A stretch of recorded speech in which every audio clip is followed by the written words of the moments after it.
Muy buenas tardes para todos los miembros del Instituto Colombiano de Derecho Tributario y para todos los profesionales que aspiramos a que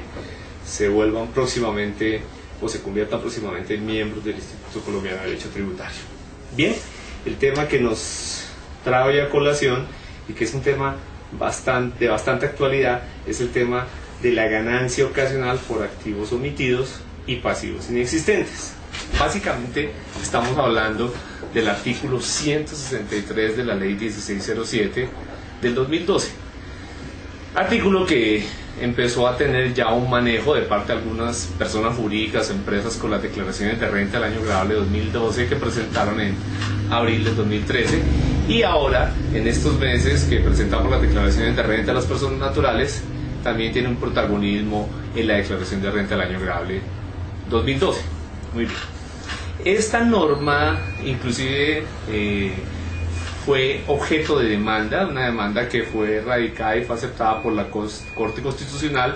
mediante expediente D9680 de junio 17 del 2013,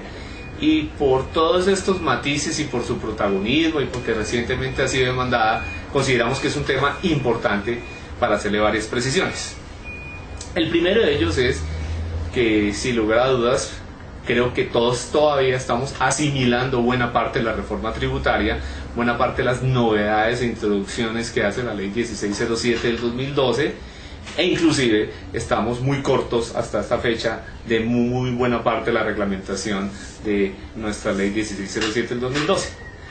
Pues no podíamos dejar a un lado el tema del abuso fiscal, el tema de las normas anti-evasión, el tema de los supuestos de abuso fiscal y obviamente las nuevas facultades de fiscalización de la DIAN sobre todos los actos o hechos que se tipifiquen bajo estas conductas a partir del 1 de enero del 2013. Bueno, todo esto hace que tratemos de asimilar los alcances de este nuevo parágrafo del artículo 239-1 del Estatuto Tributario, y que obviamente es transitorio y que solamente se va a manejar en las declaraciones de renta de los años gravables 2012 que estamos presentando o que ya hemos presentado, y en el año grabable 2013, declaraciones que presentaremos en el periodo siguiente, normalmente en el año 2014. Y lo primero pues que tenemos que comentar es que cuando hablamos de tratar los activos omitidos o los pasivos inexistentes como ganancias ocasionales, es lo relacionado a que estos deben corresponder a periodos gravables no revisables. Es decir, la omisión de estos activos o la inclusión de esos pasivos inexistentes tuvieron que haberse originado en declaraciones de renta que hoy en día están en firme, que hoy en día no son revisables, pero que el contribuyente hace una especie de autoconfesión o hace una confesión e incluye estas omisiones de activos o estos pasivos inexistentes en las declaraciones de renta del año grabable 2012 y o año grabable 2013. Es importante precisar que estos activos omitidos y estos pasivos inexistentes no fueron detectados por la autoridad tributaria. Es decir, la DIAN no ejerció su facultad de fiscalización en forma adecuada, y precisamente hoy en día esas declaraciones de renta donde se originaron estos hechos ya se encuentran en firme. Muchos dirán, y si ya las declaraciones están en firme y los hechos se presentaron en periodos ya no revisables o auditables por parte de la DIAN, ¿cuál sería la intención de incluirlos o de reconocerlos? Pues precisamente, si analizamos uno de los alcances de la reforma tributaria, es que debemos ser conscientes del nuevo chip o la nueva cultura tributaria que deben manejar los contribuyentes nacionales y extranjeros de la jurisdicción colombiana, y poner la casa en orden, porque si son activos que todavía están bajo su propiedad, pues es un buen momento para aprovechar el saneamiento, y si son pasivos inexistentes, es un buen momento para dejarlos de declarar y poner la situación patrimonial, ordenar su patrimonio líquido al amparo de las bondades del artículo 239-1 del Estatuto Tributario, y en particular del tratamiento como ganancia ocasional que se hace a través del artículo 163 de la ley 1607 del 2012. ¿Esto qué significa? Pues significa que solo por los años gravables 2012 y 2013 estas omisiones de activos y pasivos inexistentes que se venían en los últimos 10 años manejando como renta ordinaria, la opción del contribuyente por estos dos periodos es manejarlos como una ganancia ocasional. Muy bien.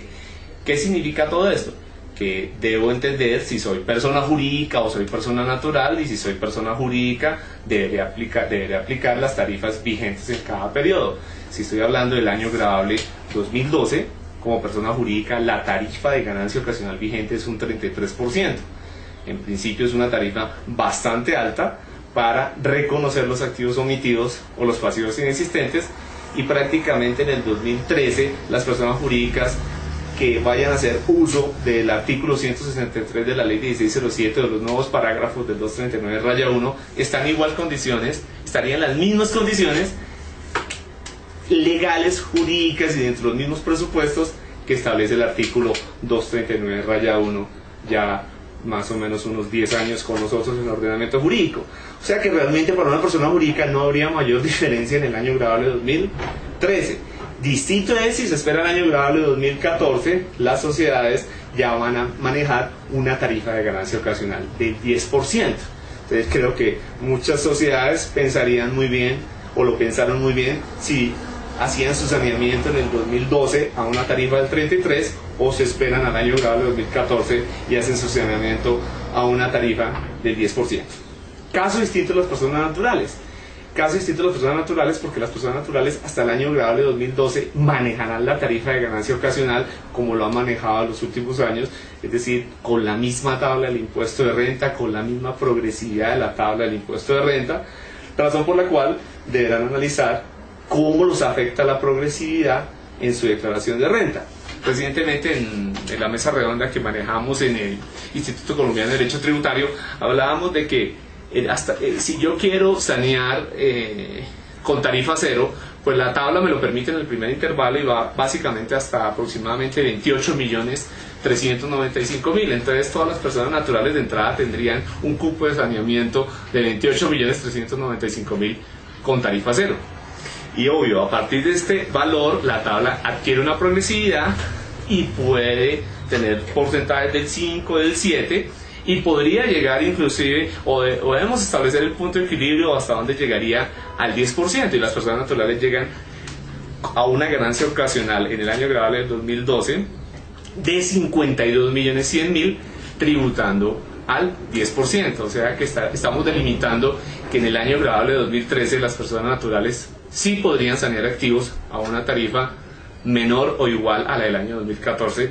y sería hasta el nivel de los 52.100.000. Igualmente las personas naturales también, al igual que las sociedades, podrán esperar o analizar muy bien si hacen su saneamiento en el año 2013 a la tarifa del 10%, porque sabemos que la ley 1607 del 2012 deja la tarifa de ganancia ocasional para todos, personas naturales y personas jurídicas, al 10%. Pero entonces viene la preocupación. Si recientemente se admite en la demanda del artículo 163,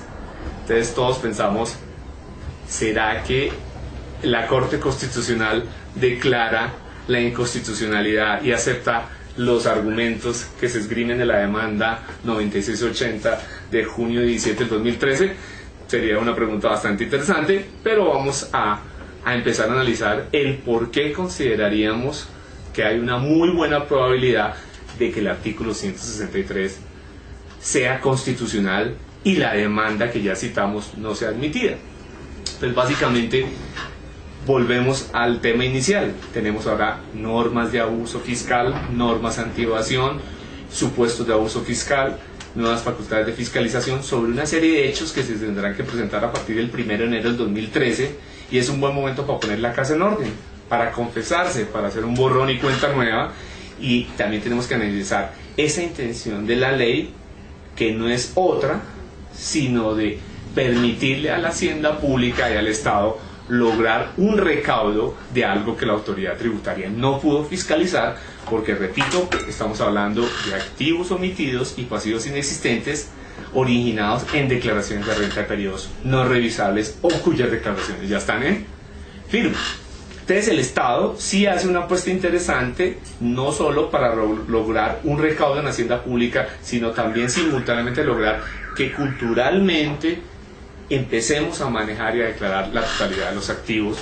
la realidad de los pasivos, la realidad de los ingresos, costos y gastos, de tal forma que presentemos denuncios rentísticos que ofrezcan y que declaren la realidad de cada contribuyente, y que al mismo tiempo la autoridad tributaria tenga una mejor calidad de información, y junto con las informaciones exógenas y demás hechos o herramientas con que ellos cuentan, se logre una fiscalización más adecuada, teniendo en cuenta todas las novedades de la ley 1607 del 2012.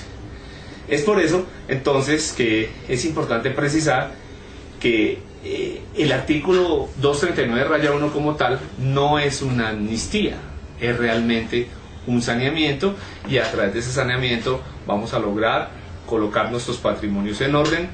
vamos a lograr llegar al 100% de la realidad de nuestros activos, de nuestros pasivos, y simplemente quiero recordarles que estén muy pendientes del fallo de la Corte Constitucional, en donde estaremos seguros de que la Corte Constitucional inclusive podrá invocarse en una sentencia que se las quiero citar, y con esto nos vamos a despedir. Es básicamente la sentencia C-138 de 1996 de la Corte Constitucional, y hay otra sentencia muy interesante de la Corte que es la 910 del 2004, y ya con esa sentencia C910 del 2004 más la que les acabo de dar, que es la sentencia C138 de 1996, podemos dejar las cosas más en claro, sin olvidar que también estamos globalizados en nuestro estatuto tributario a partir del año 2013 de una manera más prolija, y estamos firmando intercambios de información, cada vez suscribimos más convenios para evitar la doble imposición. La OECD nos exige unas buenas prácticas, tenemos que darle un tratamiento adecuado al tema de los paraísos fiscales, y tenemos que permitirle a nuestros contribuyentes que ordenen todas sus omisiones, todas sus elusiones, todas sus evasiones a través de normas como estas, de tal forma que sigamos con parámetros de derecho comparado de otras jurisdicciones, en cuyos casos ha sido bastante fructífera e inclusive han sido objeto de felicitaciones el haber introducido normas de saneamiento simultáneamente con la nueva normatividad más agresiva parte de la autoridad tributaria, y simultáneamente con esta nueva era a la que ha entrado Colombia de suscribir cualquier cantidad de intercambios de información con jurisdicciones, cualquier convenio, cualquier cantidad de convenios de doble imposición con otras jurisdicciones, el caso de FATCA, el caso de la ley de Estados Unidos, el caso de Curazao, donde ya estamos manejando intercambios de información internacional, y necesitamos de verdad adaptarnos a esta nueva cultura tributaria y a la intención de este gobierno de ser miembro de la OSD. Muchas gracias, y espero que adelanten toda esta labor en sus declaraciones tributarias y lo hagan de la mejor forma posible. Un abrazo y saludos.